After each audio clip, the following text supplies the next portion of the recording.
마이클 샌델 교수가 쓴 책 중에서 이 돈으로 살 수 없는 것들 이런 제목의 책이 있는데 뭐 그 책 제목이 모든 걸 다 담고 있는 그런 내용입니다. 그 책에 보면은 이 중국의 그 독특한 회사를 하나를 이제 소개를 하는데요.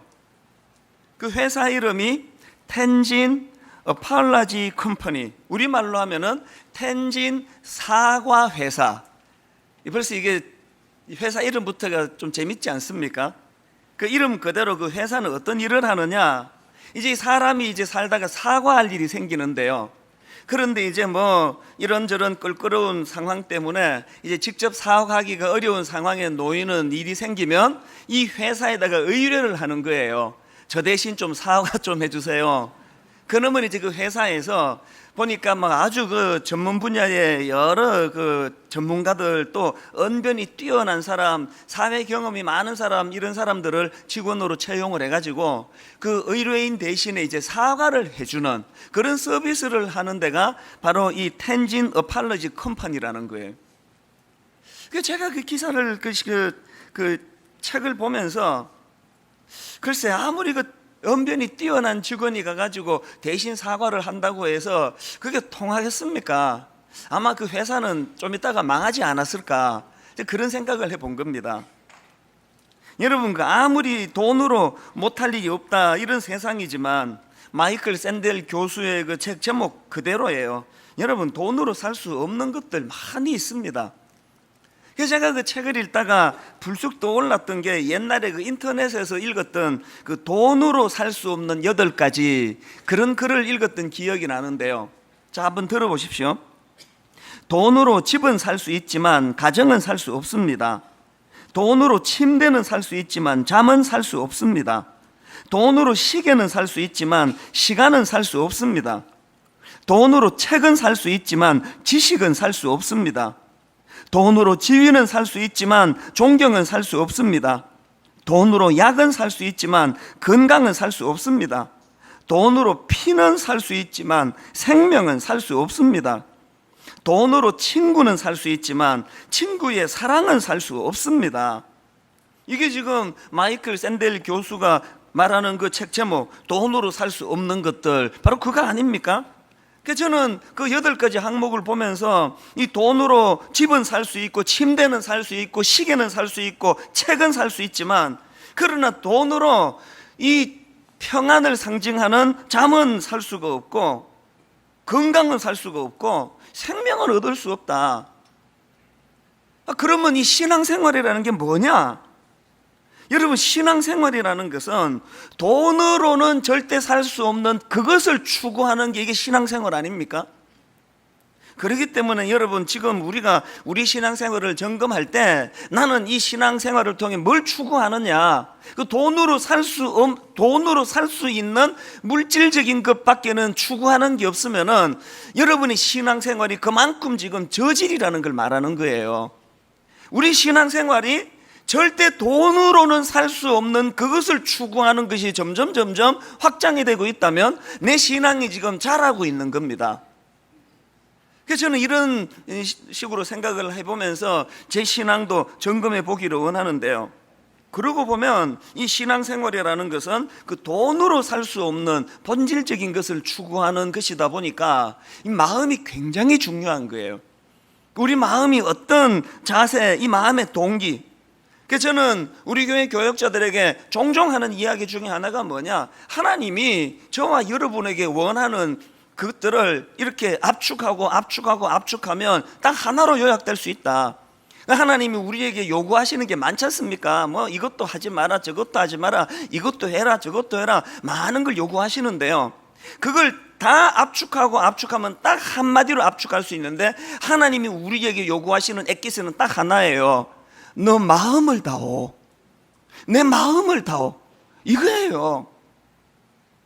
그렇기 때문에 저는 새벽에 일어나 묵상을 하다가 가끔씩 그런 하나님의 마음이 느껴질 때가 있습니다. 이 새벽에 일어나 주님 앞에 묵상하며 나아가면은 그 하나님의 음성이 들리는 것 같아요.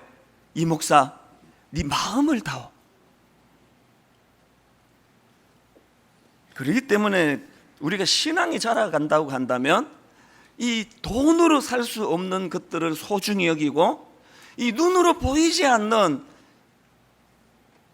세계에서 귀하게 여기는 그 가치를 생각을 하고, 그러다가 보니까 하나님 앞에서도 그렇고요, 우리와 우리 사이, 인간과 인간 사이에도 이 마음을 주고 이 마음을 받는 일을 귀히 여기는 이런 열매가 나타나는 거예요. 그래서 저는 우리 교회 부목사님들에게 원하는 거 정말 없습니다. 가끔씩 후배 목사님들이 오랜만에 저를 찾아와 가지고 막 무슨 홍삼 액기스 같은 거 사갖고 오면은요, 그게 뭐 별로 반가운 정도가 아니고 전 너무 싫어요. 그게 돈도 없는 부교육자 생활을 하면서 뭐하러 이런 거 비싼 걸 마음으로 그냥 환불해라고 그러고 싶은 마음이에요. 그 무슨 손에 들려진 그 선물이 반가운 게 아니에요. 그 사람 자체가 반가운 거 아닙니까? 그러다가 보니까 가끔씩 이제 또 이런 것들 때문에 또 상처를 받을 때가 있습니다. 한 번은 이런 일이 있었는데요, 미국 유학가 있는 제가 아끼는 후배인데 참 고맙게 늘 제게 마음을 줘요. 메일로 근황을 소개하고, 목사님 힘들 때 그 목사님 설교를 통해 이렇게 제가 참 회복이 됐습니다, 막 그런 격려의 글도 보내오고, 정기적으로 그렇게 제게 마음을 주던 교역자가 있었는데요, 이분이 이제 유학 생활을 끝나고 한국으로 귀국해 가지고는 또 이제 찾아와서 인사를 하고 또 메일을 나누고 그렇게 마음을 주는 교역자가 있었는데, 이제 유학을 끝내고 한국으로 왔는데 교회가 이제 잘 연결이 안 되는 거예요. 목회를 해야 되는데. 그래서 이제 이분이 고뇌를 하다가 개척을 한 거예요. 완전히 맨 땅에 헤딩하기예요. 후원해주는 데가 한 군데도 없으니까요, 자기 집에서 이제 개척을 시작한 거예요. 여러 번 그 과정에서 저를 찾아와서 이제 기도 부탁을 하고 그랬기 때문에 저도 이제 마음을 갖고 기도를 했는데, 바로 그 즈음이에요. 이 하나님이 일하시면 참 놀랍습니다. 분당 우리 교회 어떤 권사님 한 분이 저를 찾아오시더니 엄청난 돈이에요. 1억 원을 내놓는 거예요. 그러면서 이거 목사님 어디 필요하다고 생각하시는데 쓰십시오. 그래서 제가 그 돈을 우리 사무장을 통해 가지고 교회 헌금에다가 접수를 하고 그 권사님께 여쭈어봤습니다. 권사님, 이 어마어마한 돈인데 이거 어디다 쓰기를 원하십니까? 목사님이 그냥 알아서 하시려는 거예요. 그런데 그 순간에 퍼뜩 떠올랐던 게 그 후배 교역자였습니다. 지금 이 개척을 하고 자금이 없어가지고 집에서 지금 예배를 드리고 있는데 이게 얼마나 요긴하게 이 헌금이 쓰이겠나. 또 그분은 제가 신뢰할 수 있는 목사님이거든요. 그래서 권사님께 이래도 되겠습니까? 그러니까 좋네요, 그렇게 하시라 그러더라고요. 막 얼마나 마음이 기쁜지 바로 그 목사님께 전화를 해서 이제 오라고 그랬어요. 그리고는 이제 이 헌금에 대한 설명을 하고, 우리 교회에서 이제 그 권사님의 목적 헌금이니까 이거는 바로 이제 전달할 수가 있으니까 이제 계좌 이체로 헌금해 주겠다고 그렇게 잘 전달이 됐습니다. 근데 그러고 나서 참 이해가 안 되는 일이 벌어진 거예요. 딱 그렇게 1억 원이 전달되고 나서 그 목사님이 더 이상 저한테 연락을 안 하는 거예요. 뭐 전화도 안 오고 메일도 안 오고 뭐 찾아오지도 않고, 가끔씩 소문으로 이제 교회가 잘 되고 있다, 또 워낙 또 신실한 분이니까.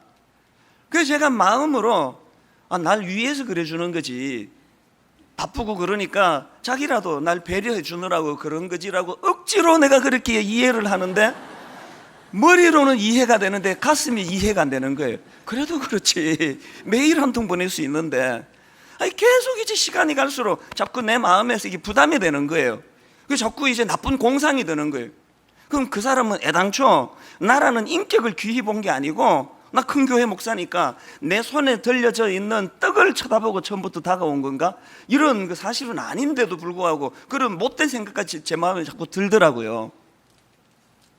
제가 지난주에 설교를 준비하다가 문득 그 일이 떠올랐던 것은요, 그 목사님에 대한 마음 때문이 아니에요. 그 목사님에 대한 원망을 내가 지금 말하자는 게 아니고요, 그건 다 정리가 됐는데 그 과정에서 그분에게 좀 섭섭한 마음을 가지면서 너무너무 중요한 영적인 사실을 내가 하나 깨닫게 된 거예요. 그날도 이제 마음이 좀 섭섭해지는 생각이 들던 그 어간인데 불쑥 내 마음에 드는 생각이 뭐냐면 이게 혹시 하나님을 향한 내 태도가 아닐까? 이게 여러분의 태도 아닙니까? 수능 시험을 앞에 놓고 있으면 막 덕달같이 하나님 앞에 나와가지고 좋은 대학 보내주시옵소서, 찍는 것마다 다 맞게 주시옵소서, 그렇게 열심히 기도하다가 수능 딱 끝나고 나면은 그 목사님이 저한테 그랬던 것처럼 끝! 뭐 연락도 없고 관심도 없고. 이게 하나님을 향한 우리의 태도 아닌가? 하나님이 이찬수 목사에게 이런 모습을 혹시 섭섭해하지는 않을까?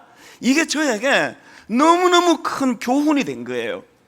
그래서 오히려 그 목사님이 고마워지더라고요.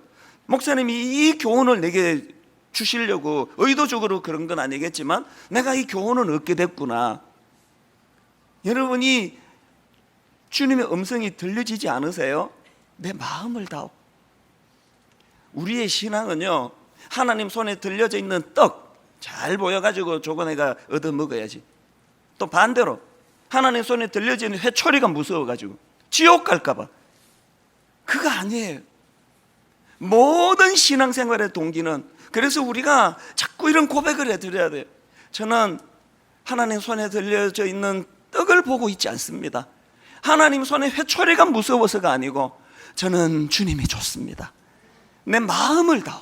내 마음을 다오. 여러분, 제가 왜 오늘 말씀을 이렇게 시작하는가 하면은요, 오늘 본문에서 지금 바울이 유대인들을 향하여 이 할례 문제를 가지고 이제 지적을 하는 내용들이 열거가 되는데 그 모든 내용을 딱 한마디로 요약하라면 바로 이 문제예요. 자, 오늘 본문 2장 28절 29절을 한번 보십시오. 무릇 표면적 유대인이 유대인이 아니요 표면적 육신의 할례가 아니리라. 네 몸에 새기는 할례가 중요한 게 아니고 네가 율법을 얼마나 잘 지키나 못 지키냐 이것도 문제가 아니고 마음의 동기. 그 다음 한번 보십시오. 오직 이면적 유대인이 유대인이며 할례는 마음에 할지니 영에 있고 율법 조문에 있지 아니한 것이라. 그 칭찬이 사람에게서가 아니요 다만 하나님에게서니라.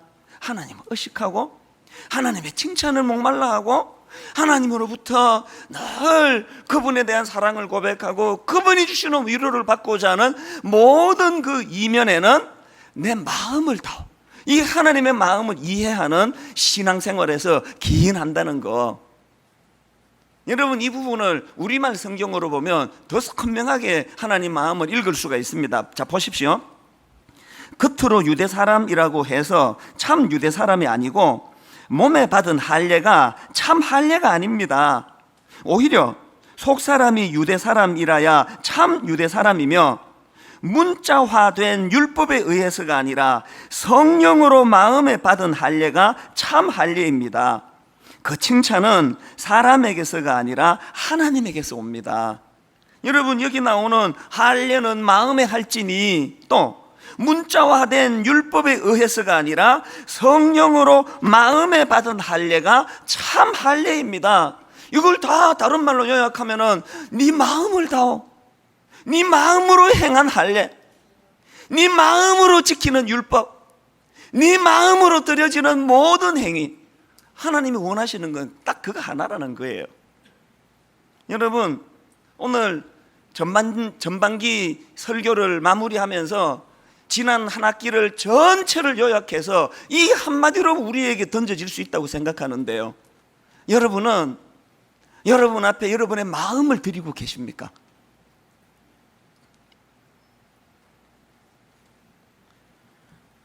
이런 관점으로 오늘 본문을 쭉 읽다가 보면은 바울은 지금 이 할례 문제가 유대인들에게 얼마나 어긋나 있는가를 아주 정확하게 지적하는 것을 볼 수가 있는데요. 자, 이 할례가 유래가 어떻게 되는지 아시죠? 이 할례는요, 창세기 17장에 그 유래가 기록되어 있는데요, 창세기 17장에서 하나님께서 아브라함과 언약을 맺으시는데 하나님이 두 가지 약속을 주십니다. 하나가 뭐냐? 4절입니다. 보라, 내 언약이 너와 함께 있으니 너는 여러 민족의 아버지가 될지라. 그리고 또 한 가지 하나님이 아브라함에게 약속을 주시는데 7절입니다. 내가 내 언약을 나와 너 및 내 대대 후손 사이에 세워서 영원한 언약을 삼고, 그 다음 보세요. 너와 내 후손의 하나님이 되리라. 이거 관계 아닙니까? 이 언약을 하나님이 주시고는 아브라함에게 요구하신 게 할례예요. 10절을 보십시오. 너희 중 남자는 다 할례를 받으라. 이것이 나와 너희와 너희 후손 사이에 지킬 내 언약이니라. 자, 여러분 한번 생각해 보십시오. 할례의 유래가, 할례의 출발이 이렇게 시작이 됐다고 한다면 하나님이 그 할례라는 종교 의식을 통해 뭘 원하시는 거겠습니까?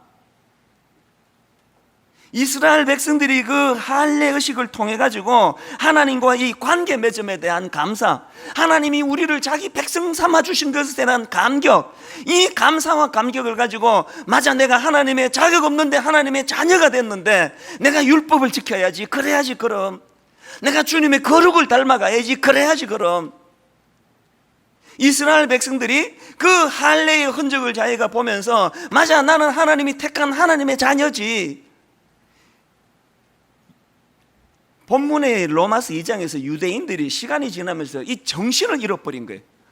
이 정신은 다 잃어버리고 할례 행위라고 하는 그 자체에 자꾸 관심이 가다가 보니까 그들이 어느 정도 타락했나, 이 할례 자체가 하나의 구원을 얻는 수단으로 전락을 해버린 거예요. 마음은 없어도 되고 할례 받기만 하면 난 저절로 구원을 받았다, 나는 할례 받았기 때문에 나 천국 간다. 하나님은 지금 할례를 통해 내 마음을 다오, 그걸 원하시는데 마음은 못 주겠고요, 원하니까 내 할례는 받았습니다, 됐죠? 더 요구하지 마세요. 이게 당시 유대인들의 모습이라는 겁니다. 그래서 저는 오늘 이 본문에 나오는 이 바울이 할례를 가지고 유대인들에게 지적하는 이 내용들을 살펴보면서요, 유대인들이 할례와 관련해서 그 범한 게 뭐냐, 저는 이걸 두 가지로 정리를 해보았는데요. 할례와 관련한 유대인들의 잘못, 첫째, 그들은 할례를 혈통적 우월주의로 전락시켜 버렸다는 것입니다.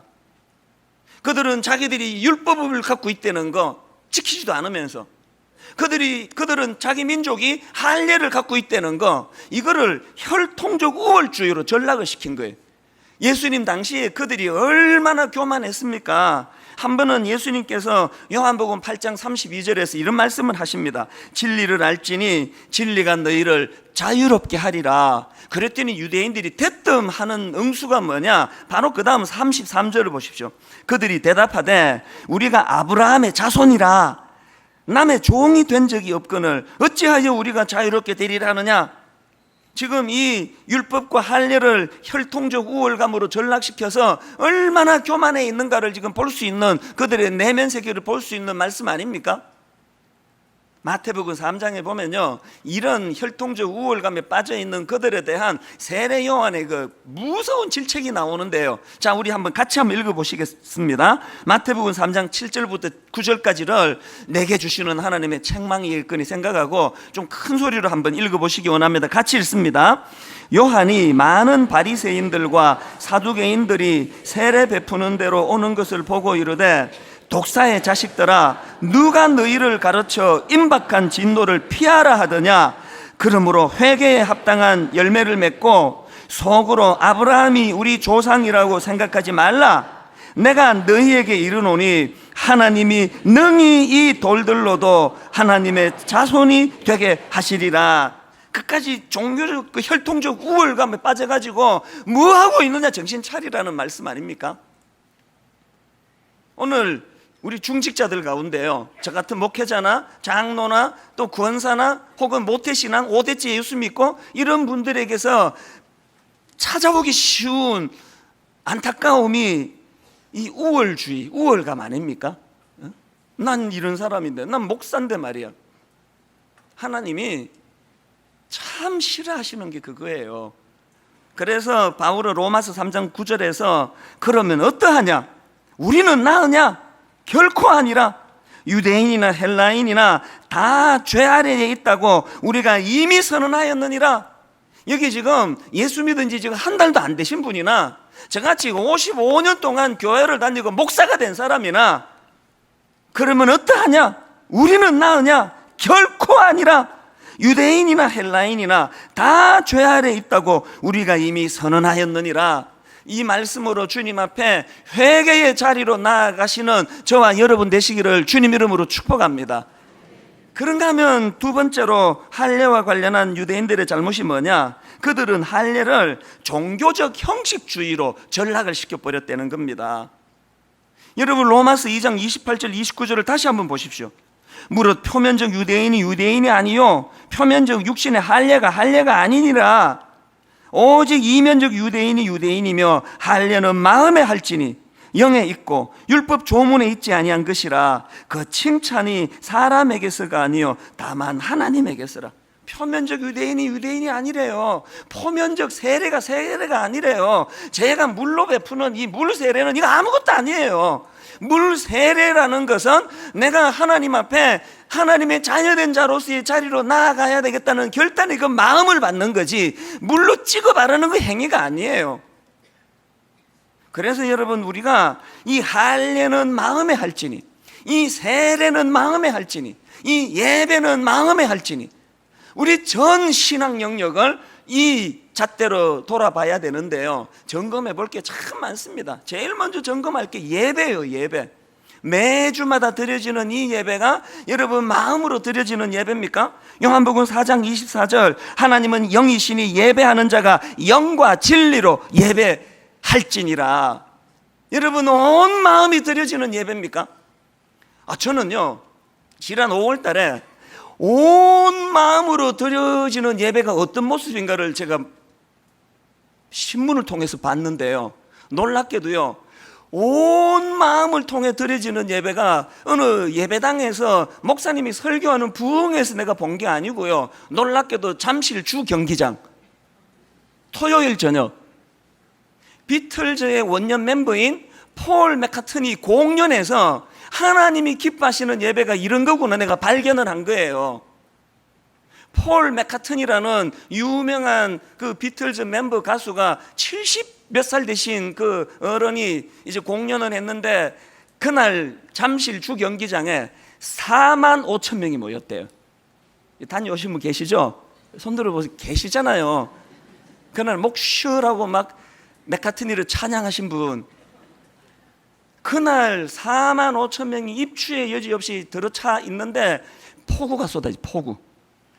막 폭우가, 비가 조금 온 게 아니고요, 폭우가 쏟아지는데 잠실 주 경기장에 여기처럼 지붕이 있는 데가 아니잖아요. 비를 고스란히 다 맞으면서 3시간 가까운 시간 떠나가는 사람 없이 그냥 그 사람의 공연을 듣기만 한 게 아니고 떼창이라고 그러더라고요. 4만 5천 명이 합창을 부르면서 라라라라라라라 라라라라 라라라 온 정성을 다하여 그를 경배하며 찬양했는데요, 월요일날 아침에 제가 신문을 딱 폈는데 그 기사가 대문짝같이 나왔더라고요.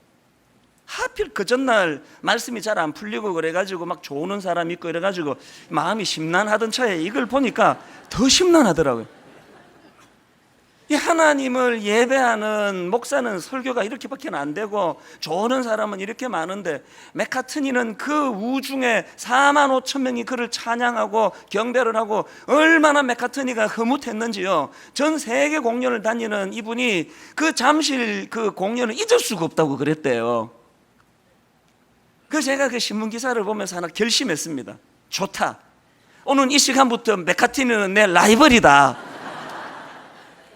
내 생애에 정말 단 한 번이라도 맥카트니가 공연하며 보여주었던 신령과 진정으로 경배하는 게 어떤 건가를 한 번이라도 내가 구현을 해볼 것이다.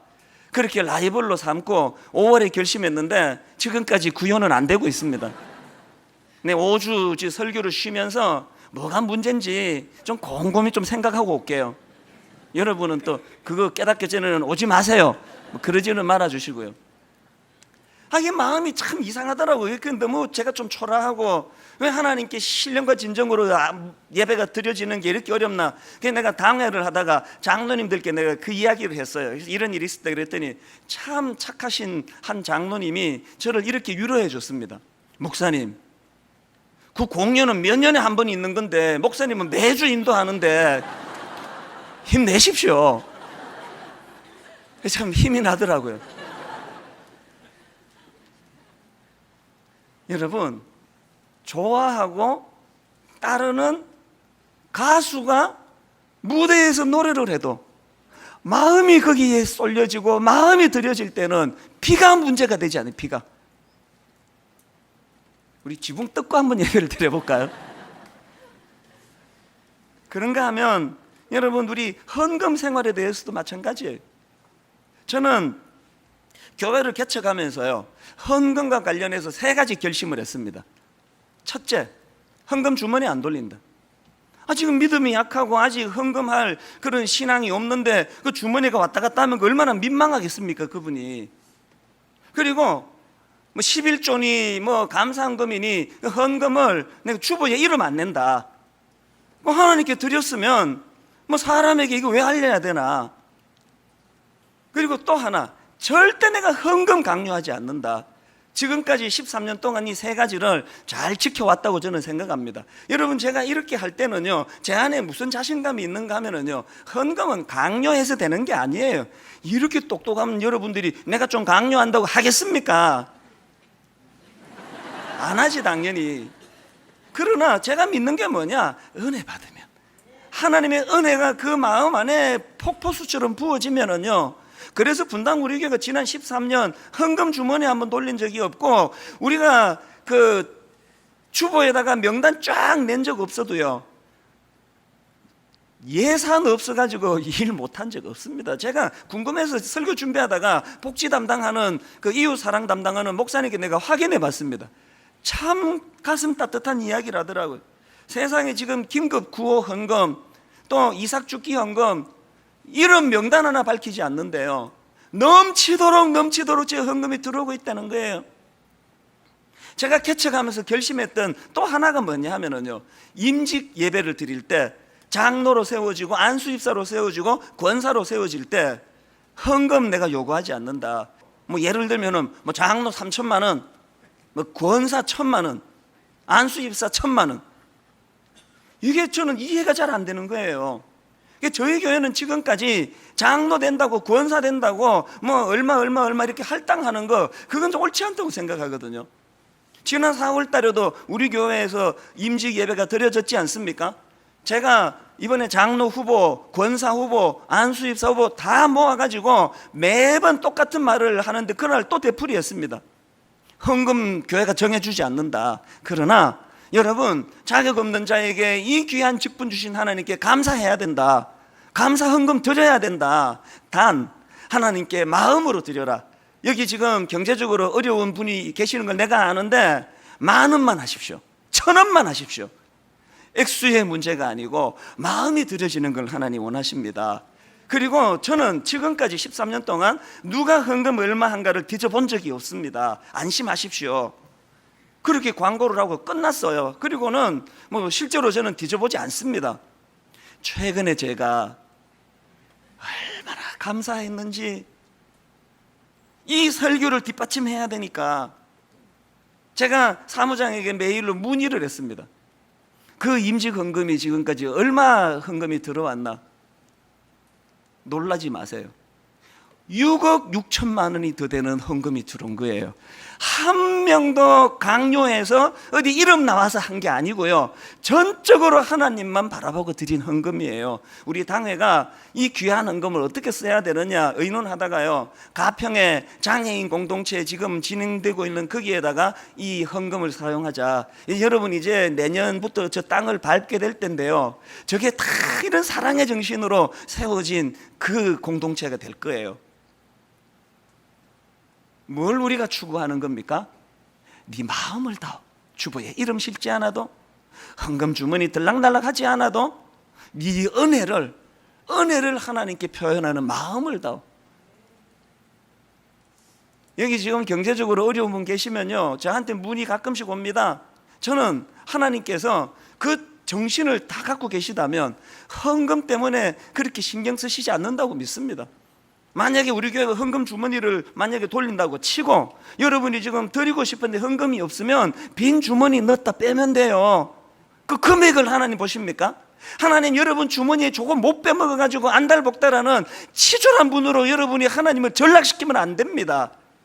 빈 주머니 넣었다 빼면 돼요. 아버지 드리고 싶은데 물질이 없습니다. 내 마음을 드립니다. 이게 하나님이 원하시는 마음이에요. 그런가 하면은 여러분 하루에 단 10분이라도 시간을 내서 묵상하셔야 돼요. 네 마음을 다오. 저는 지난 13년 동안 새벽에 3시에 일어나고 4시에 일어나고 어떨 때는 의사가 경고하셔가지고 이렇게 수면 부족하면 안 됩니다. 억지로 잠을 청해가지고 5시에 일어날 때고 있고 그러지만 확신합니다. 오늘 13년 동안 끝없이 달리고 또 달렸지만 지치지 않고 회복이 될 수 있던 원동력은 저 새벽이라고 생각해요.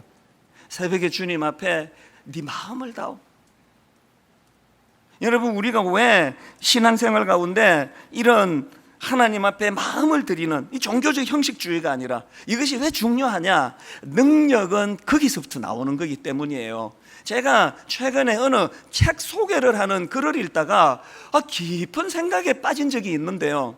그 불교 책을 소개하는 그 소개서인데요. 그 책 제목이 흔들리는 마흔, 붙잡아주는 화두, 이런 제목의 책인데 이 화두라는 단어가 이게 불교 용어 아닙니까? 그 내용을 보니까 그 불교의 화두를 이제 그 현대적 언어로 풀어서 쓴 책이라는 거예요. 그러면서 이제 그 책을 소개하면서 그 수록된 책 내용 일부를 읽어주는데 참 이게 참 묘한 생각을 갖게 하더라. 한번 들어보십시오. 한 수행자가 노 선사에게 물었다. 절벽에 매달려 있지만 곧 떨어질 것 같습니다. 어떻게 할까요? 그랬더니 그 노 선사가 이렇게 말했습니다. 손을 놓게. 그 죽으라는 얘기 아닙니까? 또 노 선사에게 이런 질문을 했습니다. 다른 수행자도 물었다. 벼랑 끝에 간신히 버티고 서 있는 중입니다. 어떻게 할까요? 노 선사가 이렇게 말했습니다. 한 걸음 더 내딛게. 그 절벽에 떨어져 죽으라는 이야기 아닙니까? 이거를 소개하고요. 거기서 부연 설명을 붙여놓은 게 기가 막혔습니다. 한번 들어보십시오. 언론인 출신의 저자는 불교의 화두를 소개하면서 따옴표하고 날마다 펼쳐지는 일상 속에서 작게라도 죽는 연습을 해야 한다는 메시지를 끌어낸다. 불교의 화두를 현대적 언어로 풀어낸 책이다. 내가 이거보다 깜짝 놀랐던 게 이 날마다 일상 속에서 작게라도 죽는 연습을 해야 된다는 건 이게 우리 문장 아닙니까 이게? 저도 제 벽에다 고린도전서 15장 31절 나는 날마다 죽노라 이거 붙여놓고 맞아 내가 날마다 죽어야 돼. 작게라도 죽는 연습을 해야 돼. 난 이게 우리 기독교 건 줄 알았는데 불교도 이걸 쓰고 있더라고요. 불교도 작게 날마다 죽어야 된다는 거예요. 그래서 벼랑 끝에 매달려 바둥바둥하지 말고 손 놓아라. 절벽에서 그냥 한 걸음 더 나가라. 떨어져라. 죽는 연습을 해야 된다는 거예요. 그래서 내가 이거 우리 건데 지금 이게 다 쓰는구나 다. 깨달은 게 뭐냐면 기독교만이 아니고요 모든 종교가 추구하는 게 다 날마다 죽노라더라고요. 양보하고 희생하고 포기하고 욕심내지 말고 날마다 죽어라. 문제는 뭐예요? 불교 신자도 잘 안 죽어요. 기독교 신자도 잘 안 죽어요. 그러면서 내가 생각이 많아졌는데요. 그러면 기독교하고 불교가 날마다 죽노라라는 공통된 가치 목표가 있다면 불교와 기독교의 차이가 뭐냐? 불교는요 날마다 죽는 연습을 자기 고행을 통해 자기 수행을 통해 자기 몸부림을 통해 자기가 결국은 몸부림쳐서 득도할 수 있다. 이게 불교의 추구하는 방식이라면 기독교는 아니에요. 기독교가 날마다 죽기 위해서 추구하는 방식은 스가랴 4장 6절 만군의 여호와께서 말씀하시되 이는 힘으로 되지 아니하며 능으로 되지 아니하고 오직 나의 영으로 되느니라. 우리가 불교와 다른 게 뭐예요? 우리 고행으로는 안 돼요. 우리 노력으로는 안 됩니다. 자력으로 가능하지 않습니다. 은혜로 되는 거예요. 십자가로 되는 거예요. 오직 성령의 은혜로 이것이 된다. 오늘 이 땅에 우리가 불교 신자들에게 니들 힘으로 안 됐지, 너희들 노력으로 안 됐지. 나 지금 되고 있잖아. 왠지 아니? 내 안에 계시는 하나님의 은혜로 된 거야. 이거 보여주는 걸 실패한 거 아닙니까? 우리가 더 안 돼요. 우리가 더 안 돼. 노력조차도 안 하잖아요. 여러분이 목사님들에게 상처받는 게 뭐예요? 설교 못해서 상처받습니까? 맨날 저 목사님은 강단에서 은혜로 날마다 죽는다고 그렇게 맨날 설교했는데 자기에게 결정적인 일이 닥칠 때 그렇게 죽는 길을 안 택하고 비겁하게 사는 길을 택하는 그거 보고 상처받는 거 아닙니까? 결론을 맺으면서요, 갈라디아 6장 17절에서 바울이 이런 고백을 합니다. 이후로는 누구든지 나를 괴롭게 하지 말라. 내가 내 몸에 예수의 흔적을 지니고 있노라. 지금 갈라디아 6장에 보면은요, 바울을 괴롭히는 대적하는 사람들이 있어요. 암만 예수 잘 믿어도 할례 받아야 돼. 할례. 왜 할례를 안 받느냐? 그랬더니 바울이 나는 할례 대신에 예수의 흔적이 있다. 여기 나오는 흔적은 원어로 스티그마라는 단어인데요, 이 스티그마는 뭐냐 하면은 고대 사회에서 주인이 노예에 대한 그 소유권을 이제 확보하기 위하여 노예의 몸에 낙인 찍는 거, 이 도장, 이게 스티그마예요. 바울이 뭐라고 이야기합니까? 나는 할례, 육신의 할례보다 소중한 거, 내 몸에 예수의 흔적이 있다. 내가 주의 종으로 헌신하고 살다가 상처받은 아픔의 흔적, 자격 없는 나를 인도해 주신 하나님의 사랑의 흔적. 여러분, 여러분에게 예수의 흔적이 있습니까? 부인할 수 없는, 생각만 하면 눈물이 나는, 23살 어린 나이에 제가 시카고에서 갈파를 알지 못해 방황할 때 어떻게 인도해 주셨고, 부인할 수 없는 스티그마, 주님의 흔적으로 저를 여기까지 견인해 준 그 예수의 흔적이 오늘 저를 여기까지 가도록 해주신 동력이라면 여러분에게 이 흔적이 있습니까? 오늘 새벽에 이 말씀을 여기까지 준비하다가 이 찬양 하나가 입술에서, 주님과 함께하는 이 고요한 시간, 주님의 보좌 앞에 내 마음을 쏟네. 모든 것 아시는 주님께 감출 것 없네. 내 마음과 정성 다해 주 바라나이다. 온 마음 다해 사랑합니다. 온 마음 다해 주 알기 원하네. 내 모든 삶 주님 것이니 주만 섬기리. 온 마음 다해. 나는 내 몸에 예수의 흔적이 있노라. 한 학기를 마무리하는 이 시점에서 나는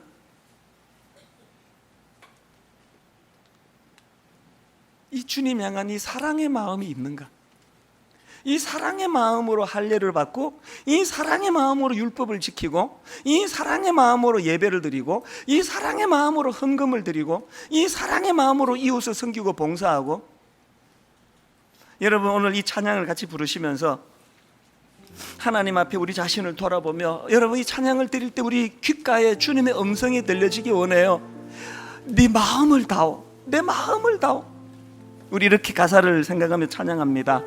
주님과 함께하는 이 고요한 시간, 주님과 함께하는 이 고요한 시간, 주님의 보좌 앞에 내 마음을 쏟네.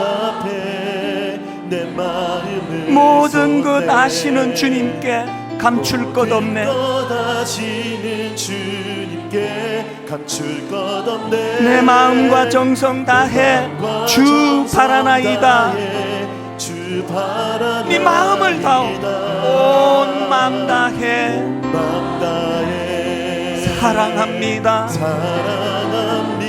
온 마음 다해 주 알기 원하네. 주 알기 원하네. 내 모든 삶 주님 것이니 주님 것이 주만 섬기리. 온 맘 다해 온 맘 다해 사랑합니다. 온 맘 다해 주 알기 원하네. 주 알기 원하네. 내 모든 삶 주님 것이니 주님 것이 주만 섬기리. 온 맘 다해. 우리 이렇게 고백하기 원합니다. 나 염려하지 않아도 내 쓸 것 아시니 나 오직 주의 얼굴 구하게 하소서. 다 이해할 수 없을 때라도 감사하며 날마다 순종하며 주 따르오리다. 여러분의 음성이 들리세요?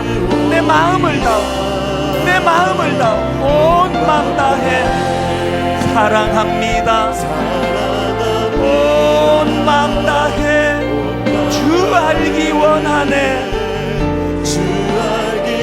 내 모든 삶 주님 것이니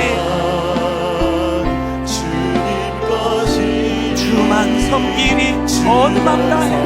마지막으로 하나님 앞에 마음을 드립니다. 온 마음 다해 사랑합니다. 온 마음 다해 주 알기 원하네. 내 모든 삶 주님 것이니 주만 섬기니 온 마음 다해. 이 시간같이 통성으로 기도할 때 이 음성이 들려지기 원합니다. 내 마음을 다오. 사랑하는 아들아, 사랑하는 내 딸아, 네가 가장 고독하고 외로울 때, 너 가장 힘들 때 어떻게 은혜를 받아 여기까지 왔으며 어떤 예수님의 흔적, 십자가 흔적으로 은혜를 누리며 여기까지 왔는지 기억하기를 원한다. 우리 한 목소리로 기도할 때 주님, 내 몸에 예수의 흔적이 있기를 원합니다. 통성으로 같이 기도하시겠습니다. 살아계신 하나님 아버지, 온 마음 다해 주님을 사랑합니다. 온 마음 다해 주님의 뜻을 행하기를 원합니다. 아버지, 내 마음을 다오 말씀하시는 하나님의 마음을 깨달아 알기를 원합니다. 하나님, 유대인들이 할례는 베풀었지만 율법은 행했지만 주님을 향한 이 마음이 사라져버렸던 로마서 2장에서의 바울의 지적이 저를 향한 하나님의 지적이신 줄로 믿습니다. 하나님 아버지, 불쌍히 여겨주시고 은혜의 자리로 나아가게 하여 주시옵소서.